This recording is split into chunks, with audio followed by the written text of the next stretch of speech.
अस्सलाम वालेकुम नाजरीन, डायबिटिक इंस्टीट्यूट पाकिस्तान के FB पेज पर खुश आमदीद। मैं हूँ आपकी होस्ट इकरा तारिक। डायबिटिक इंस्टीट्यूट पाकिस्तान एक ऐसा अदारा है जो कि पिछले 20 सालों से अपनी खिदमात सर अंजाम दे रहा है। आज के इस प्रोग्राम में हमारा टॉपिक ये है कि क्या ज़हनी तनाव ज़ियाबीतस की वजह बन सकता है। आइए इस सवाल का जवाब जानने के लिए हम चलते हैं डायबिटिक इंस्टीट्यूट पाकिस्तान और वहाँ के मरीज़ों से भी जानेंगे और माहिरीन ज़ियाबीतस से भी इस सवाल का जवाब लेंगे। जी नाजरीन, इस वक्त हमारे साथ मौजूद हैं एक डायबिटिक पेशेंट। आइए इनसे बात करते हैं और इनसे पूछते हैं कि क्या ज़हनी तनाव ज़ियाबीतस की वजह बन सकता है या नहीं। अस्सलाम वालेकुम मैम। वालेकुम अस्सलाम। मैं ये बताना चाहूँगी कि ज़ियाबीतस जो है टेंशन की वजह से भी हाई हो जाती है, कभी किसी की लो हो जाती है, लेकिन इसकी मेन जो एक प्रॉब्लम होती है जिसकी वजह से ज़ियाबीतस होता है, पैंक्रियास जो है जिसको लबलबा कहते हैं हम लोग, वो अपना काम करना छोड़ देता है, इंसुलिन बनाना छोड़ देता है, तो उसके बाद ज़ियाबीतस का पेशेंट बन जाता है।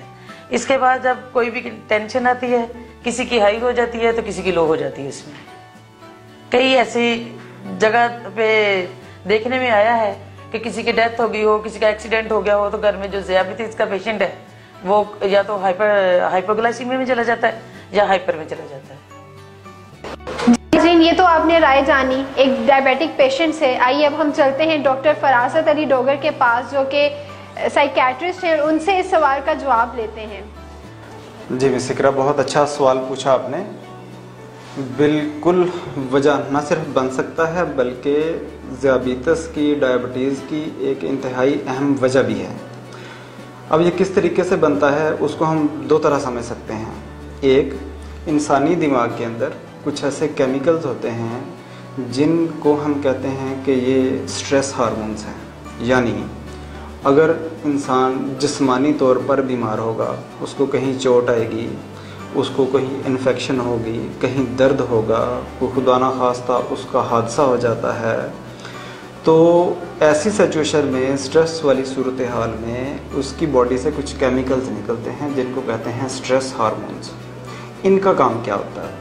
इनका काम ये होता है कि ये इंसानी खून के अंदर शुगर लेवल बढ़ा देते हैं। और शुगर लेवल बढ़ने से क्या होता है कि जहाँ जहाँ इंजरी आई होती है वो बेहतर तरीके से मैनेज हो जाती है। ये कुदरती तौर पर एक डिफेंस मैकेनिज़्म है।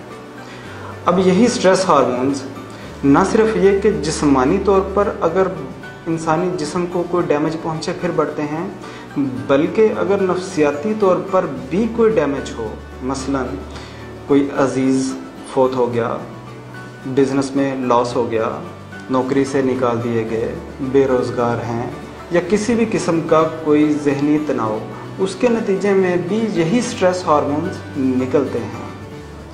और यही जो स्ट्रेस हार्मोन्स हैं इनके खारिज होने की वजह से शुगर लेवल बढ़ता है।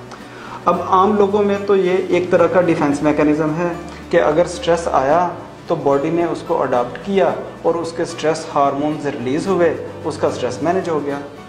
लेकिन वो लोग जो ज़ियाबीतस के मरीज़ हैं, डायबिटीज़ के मरीज़ हैं, जिसमें बीमारी के अंदर अहम चीज़ ये है कि ब्लड शुगर लेवल बढ़ जाता है, उनमें ऐसी सिचुएशन में पहले से ही चूँकि शुगर लेवल बढ़ जाता है और इन स्ट्रेस हार्मोन्स के नतीजे में शुगर लेवल मज़ीद बढ़ जाता है। तो ऐसी सिचुएशन में अगर पहले से इस स्ट्रेस की वजह से ज़ियाबीतस होती नहीं है, लेकिन अगर पहले से ज़ियाबीतस हो तो उसका कंट्रोल पुअर हो जाता है, उसको मैनेज करना ज़रा ज़्यादा मुश्किल हो जाता है। बहुत बहुत शुक्रिया डॉक्टर साहब, आपने अपने बहुत कीमती वक्त में से हमारे लिए वक्त निकाला। जी नाज़रीन, आपको इस सवाल का जवाब तो मिल गया होगा। उम्मीद करती हूँ कि आपको ये वीडियो भी बहुत पसंद आई होगी। आप अपनी राय का इजहार हमें कमेंट्स और मैसेजेस में दे सकते हैं और डायबिटिक इंस्टीट्यूट पाकिस्तान के पेज पर हमारी ये वीडियो हर जुम्मे की शब 8 बजे डायबिटिक इंस्टीट्यूट पाकिस्तान के FB पेज पर ऑन एयर होती है। इसे लाइक और कमेंट करना ना भूलिएगा। इसी के साथ मैं आप सबसे इजाज़त चाहूँगी। अल्लाह हाफ़िज़।